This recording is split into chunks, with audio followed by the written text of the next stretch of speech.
long do we have for the talk today? All day? Well, first of all, I would like to express my gratitude to Hluang Paul Habit of Wat Nakprok for having us here today, and of course the Venerable monks, and especially my respected leader. I didn't say that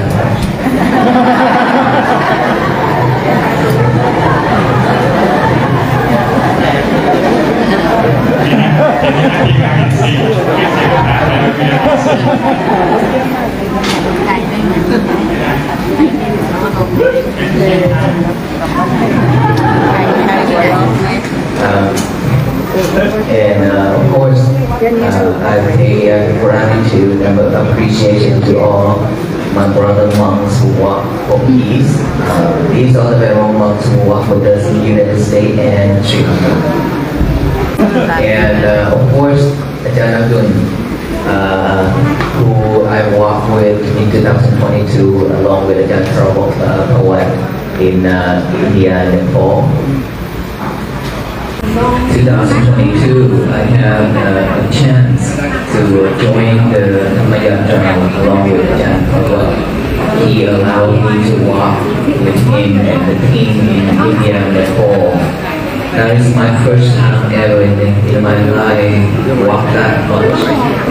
And up until today, he's my leader and I appreciate him. So I remember back then when I first came to Bodh Gaya in India, I kneel down in front of the Bodhi tree, Bodh Gaya, and I cried. And then after that, I made a vow to build the Dhamma Jetty project in the United States, Fort Worth, Texas.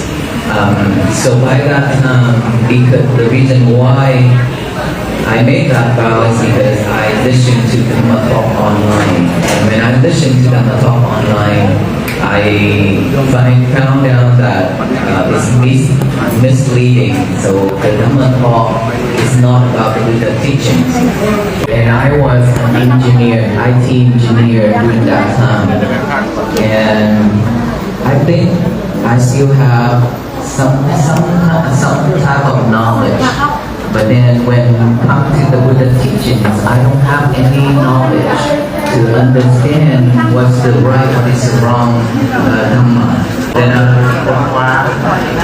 Then I was thinking, what about my future life? What about my future student and many more generations in the future?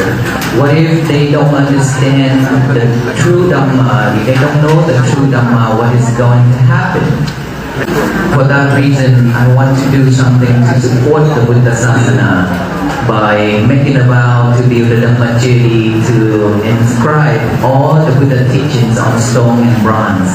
And so when I made that vow silently by myself for 7 years, nobody knows about it, including my teacher. He didn't know that I have that vow. And then from there, everything I do, I always make a wish that one day I will have the ability to start this project of building the Dhamma Jetty project. Then I was thinking, now I am a baby monk. I'm a new monk, like a baby. I don't know much and I don't have enough merit.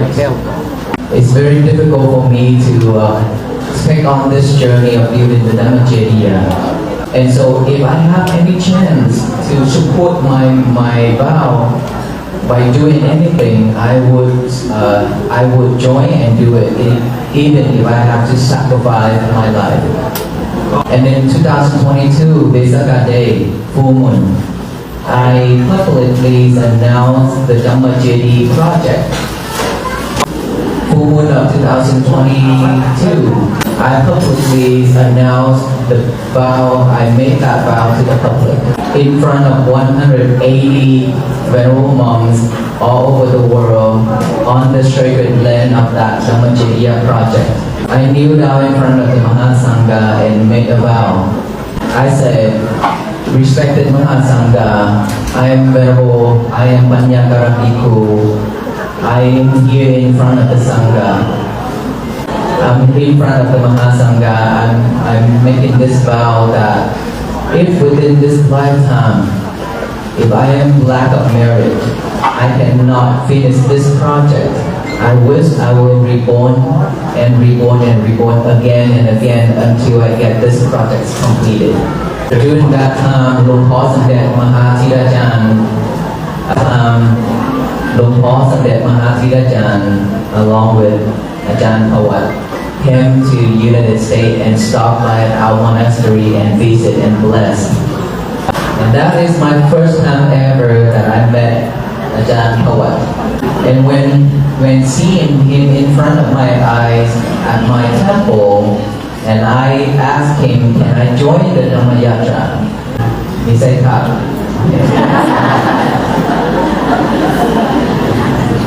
And so from there,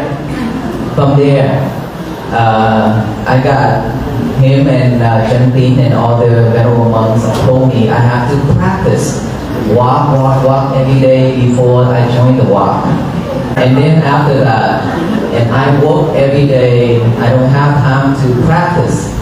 I don't have time to do exercise.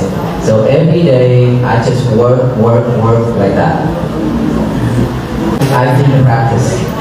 It's okay, we're having fun. So, and then after that, when time comes and I flew to India, Bulgaria, and I give a talk during the Tipitaka chanting while waiting for Ajahn Pawat and the team to come. And then I flew to Kolkata and wait for the Sangha to arrive to Kolkata airport in India. And that is also my first time meeting Ajahn Pawat. And when I see him and I saw him wearing this robe, I said, this is the robe that I always wanted to wear. And then, so on that first day, we start to walk. And this is the first time that I walk bare feet. Because when I make that vow at my temple that I want to also practice to walk barefoot. Okay, when seeing him, he also walked barefoot, and then I walk. And the first day, because I'm newly walked in this journey, so I'm afraid of doing something wrong. And then so I just try to catch up with our leader. And guess what? He walked very fast. He walked very fast, and I tried to catch up with him. And then 12 p.m. we still walking. 1 p.m. we still walking. And in my stomach is asking for food. Hungry, tired, thirsty. And I look at my leader, he still walk, and I say, are we not stopping for lunch? And then he still walking, 2 p.m. we still walking, and I was so exhausted, very tired. And then at 2:30 p.m., I see the team start to slow down, and they keep pointing in front by the Hindu temple. Then in my mind, they speak in Thai. And I was like, what are they saying? And then I was thinking and assumed that we will stop by that Hindu temple for break. And then when I saw 2 big trucks, and I know, okay, this is our rest stop. By that time, my feet are swelling and blisters.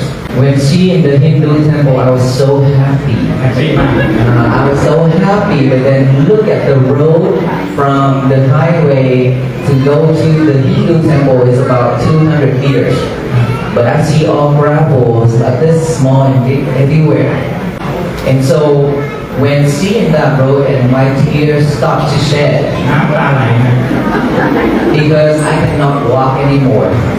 My feet is swelling and blisters, and my tears drop. And then if any monk, and I keep seeing all the monks passing me, they walk behind me, but single one just keep passing and passing. And I try whenever I see any monk cross in front of me, and I just hold his shoulder, try to get some support and walk. I was so sad when they pushed my hand away. I was sad and cried. It's not cry, but my tears shed. So I was thinking, why they are not giving me the support? I thought in my head. And then when I asked myself, why, and then I answered myself, I said, this is my first day of walking. 112 days, this is just the first day. If I cannot pass this first day, how can I continue this journey until finish? And so when I answered myself, I said, this is a journey that I make my choice. This is the journey that I decided myself. Nobody forced me. My teacher didn't force me. Nobody forced me but myself. So I have to be on my own feet. Just like coming into this life, we have to go through the samsara, life after life. Even if we have teachers, even if we have Dhamma friends, even if we have family members, but at the end we still have to walk on our own. 112 days, I haven't finished first day, then 108 days in USA, and then Sri Lanka. When are we gonna finish? After the 8, I have to fly to India and Nepal and back to USA. So I cannot stay, but thank you so much for. So during the walk for peace, this is what I always show the people how to be mindful. Mindful within our breath, mindful within our thought, our word, our actions. And one of the things that I always ask, it's not about breathing at this time, but I want you to do one thing with me. The unmindful, he translated English to English.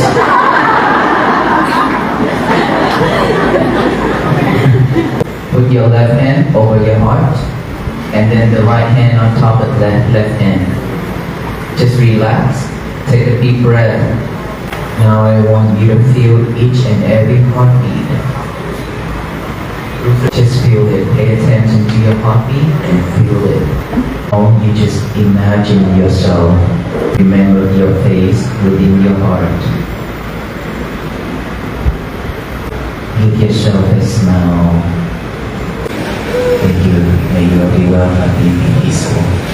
So I hope that you feel your heartbeat and your mind stay with your heart. If you practice that every day, your day will be peaceful. Okay? Keep on practicing that. And now that all Venerable monks will do the blessing for you.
Today, we gather together together not merely as individuals, but as human beings united by a common aspiration, the wish for peace, happiness, and freedom from suffering.